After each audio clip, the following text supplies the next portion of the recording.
2022 বিশ্বকাপে মরক্কোর কাছে হেরে রাউন্ড অফ 16 থেকে বাদ পড়া স্পেন 2026 বিশ্বকাপের ম্যাচের ফিক্সচার ড্রয়ের সময় ফিফা র্যাঙ্কিংয়ে ছিল 1 নম্বরে। দলটার সাম্প্রতিক পারফরম্যান্সে ফুটবল বিশ্লেষকদের ধারণা 2010-এ সাউথ আফ্রিকা বিশ্বকাপে চ্যাম্পিয়ন হওয়ার সুখস্মৃতি ফিরিয়ে আনবে লা রোহা। তবে 2024-এর ইউরো চ্যাম্পিয়নদের বিশ্বকাপ শুরুটা স্তম্ভিত করে ফুটবল ভক্তদের। বিশ্বকাপে প্রথমবার খেলতে আসা কেপ ভার্দে রুখে দেয় শক্তিশালী স্পেনকে।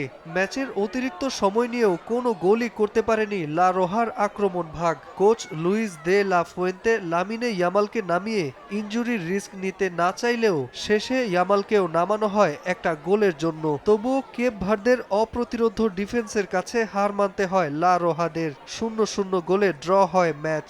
পরের ম্যাচেই আবার ঠিক উল্টো রূপ লা ফুয়েন্তের শিষ্যদের। একের পর এক আক্রমণে সৌদি আরবের জালে এক হালি গোল দেয় স্পেন।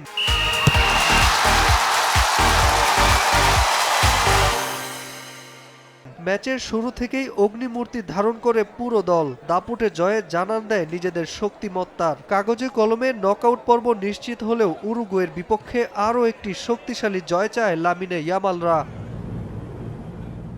এদিকে এবারের বিশ্বকাপে এখনও জয়ের দেখা পায়নি উরুগুয়ে। অবাক করা হলেও সত্য, কেপ ভার্দের বিপক্ষে ড্র নিয়েই মাঠ ছাড়তে হয়েছিল উরুগুয়েকেও। ইতিহাসে এবারই প্রথম টানা পঞ্চমবার বিশ্বকাপ খেলতে আসা দলটি এখনও টুর্নামেন্টে নিজেদের মেলেই ধরতে পারেনি। রোনাল্ড আরাউহো, জর্জিয়ান দে আরাসকায়েতার ইনজুরি চিন্তার বড় কারণ উরুগুয়ের জন্য।